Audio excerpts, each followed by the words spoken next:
En el contexto de lo que es el objetivo de aprendizaje relacionado con las transformaciones políticas y económicas que acontecen en Europa y en América durante el siglo XIX y podríamos decir fines del siglo XVIII, con las revoluciones norteamericana y francesa, vamos a hablar hoy día de la burguesía. ¿Por qué hablar de la burguesía?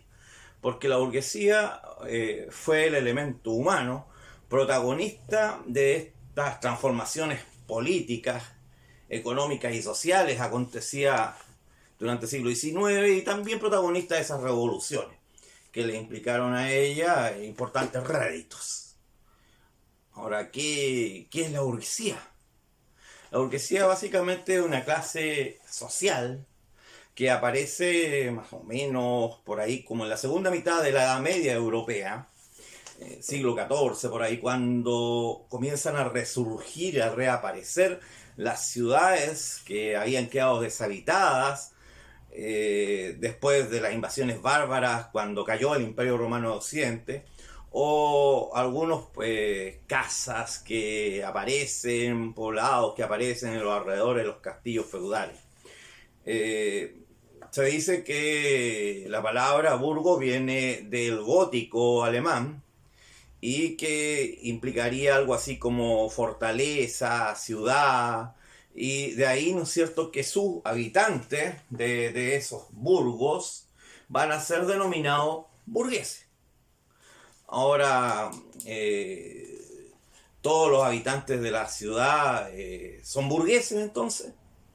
Bueno, ahí ya entraríamos a hacer un análisis a través del tiempo, si todos los habitantes de la ciudad son burgueses, pero básicamente hay que señalar de que la burguesía con el paso del tiempo se transforma en una clase social, ya que no necesariamente todos los habitantes de una ciudad van a pertenecer a la burguesía. Ahora, ¿cómo era la burguesía desde un punto de vista social?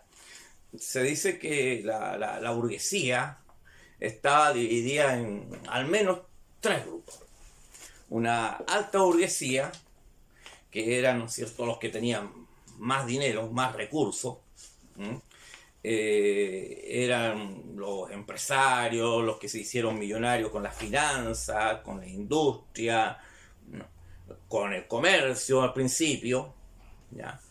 Y también estaba una mediana burguesía, que eran los profesionales liberales, médicos, abogados, y una baja burguesía, que eran fundamentalmente los empleados, pequeños agricultores, artesanos, pequeños comerciantes.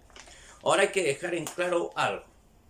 La burguesía era básicamente lo siguiente. Si, como definimos en algún momento la república como algo que no era, ¿ya?, que no era una monarquía, ahora podemos decir que la burguesía no era pobre, no era de la clase pobre y no pertenecía a la nobleza, no era noble. Entonces, lo que quedaba entre la nobleza y los pobres era la burguesía.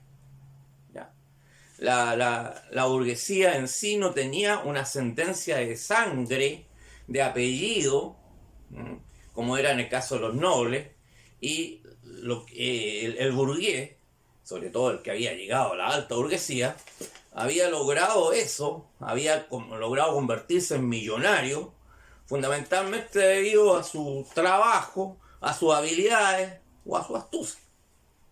¿Ya? Entonces, eso que quede claro. La burguesía estaba en eso del noble y del pobre. Estaba ahí. Por eso es que algunos hoy día podrían asociarlo con la clase media, tal vez. ¿Ya? Podría ser.